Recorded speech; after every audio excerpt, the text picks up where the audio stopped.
Hey everybody, Michael Snyder, Pacific Northwest Weather Watch. Today is October 8th, and right now we are looking at the mid-level water vapor loop. You've got British Columbia, Washington, Oregon here to the right of the screen. Check out our next frontal system rolling in towards the coastline. Its bark is a little worse than its bite, though. It will be weakening as it moves over the area, but it will be bringing clouds. It'll cool us down a bit, some light precipitation. However, we have better precipitation chances with this storm out here under development just to the south of the Aleutian Islands. We moving into the Pacific Northwest here as we go through the day, Tuesday and Wednesday. More on that here as we go through the video today. Taking a look here at the sun rising across the Pacific Northwest.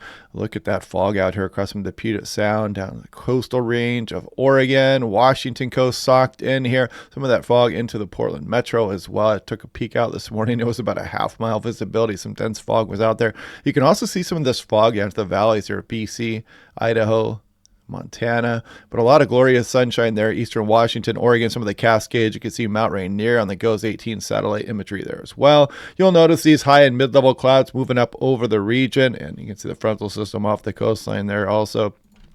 Now, looking at SeaTac yesterday, 79 degrees. That breaks the all-time daily record high that was set last year on this day of 77. No precipitation expected today, but that is going to change here over the next few days.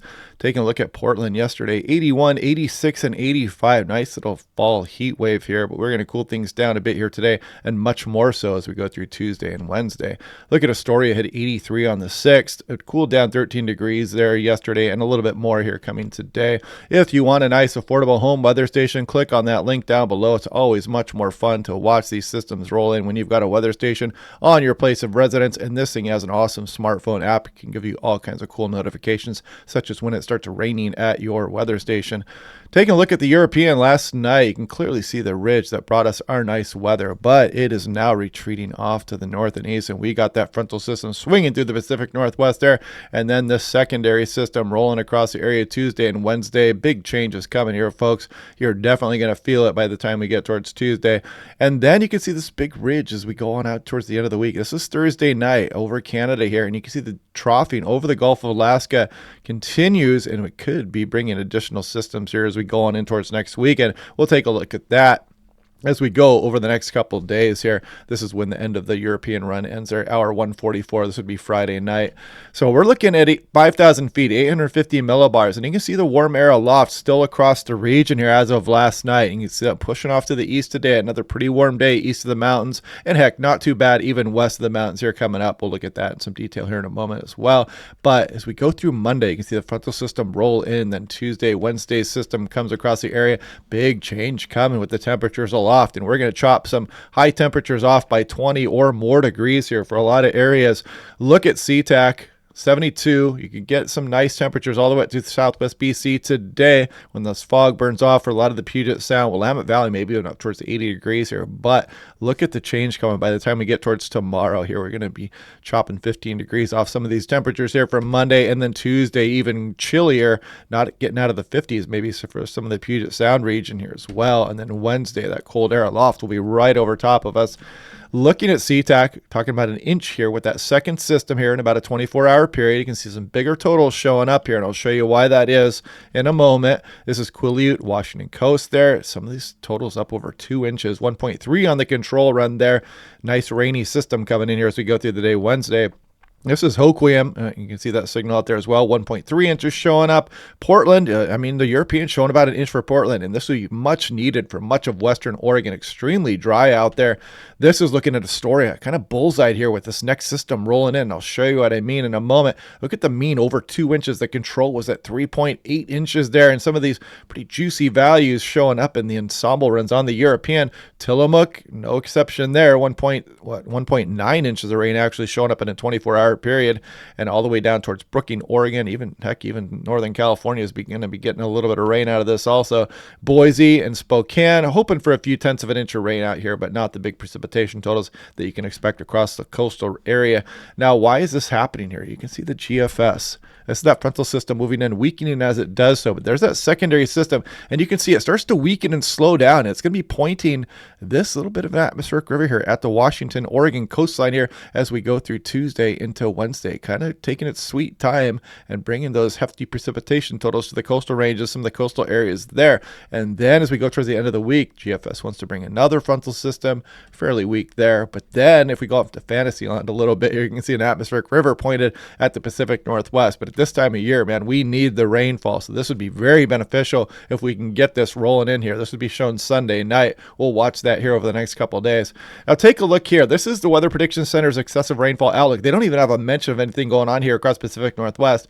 Who knows, maybe somebody will watch this video and spring to it here. But as I click through the 1, 2, 3 day time frame, not even a mention, even in the discussion down here as well. So who knows, maybe they'll be updating that today or tomorrow. We'll see. But at least we know about it, right? This is the European here. So we've got last night's run, total precipitation in inches. You can see the initial system rolling across the area, but then better totals with the secondary system and kind of targeting that Washington, Oregon coast to coastal range, some of the Oregon Cascades. And again, we badly need this precipitation across the area. Vegetation is not doing well. And I'll show you here what I mean on that here in a moment towards the end of the video. And then maybe an additional frontal system as we go on towards the end of the week coming there on the European. But yeah, some much needed precip incoming here, folks. This is looking at Hoquiam and Washington coastline. You can see some breezy conditions with this system as we go on in through Tuesday, on into the afternoon hours, and kind of the fantasy windstorm hunt way off into the future here. You can see some bigger systems showing up here, but you can see huge disagreement, purely entertainment only, looking that far out.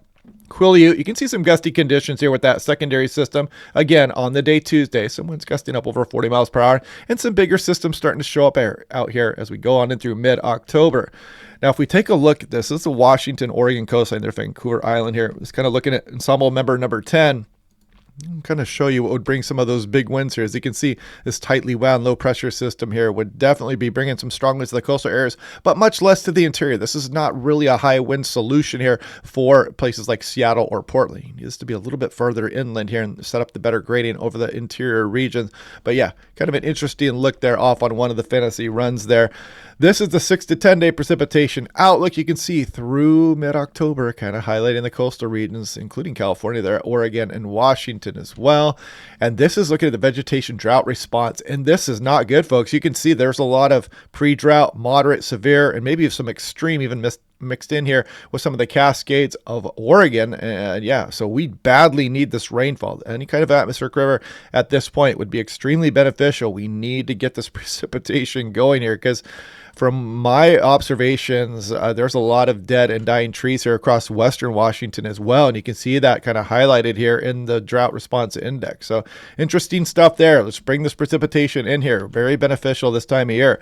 Now, taking a look at the eclipse forecast out here, you can see again on next Saturday, October 14th, coming across Oregon and Nevada. And this eclipse will not cover the entire sun. It's the moon is going to have a ring around it. And it'll be interesting to see some of these images. I probably won't be out there. I have to work that weekend.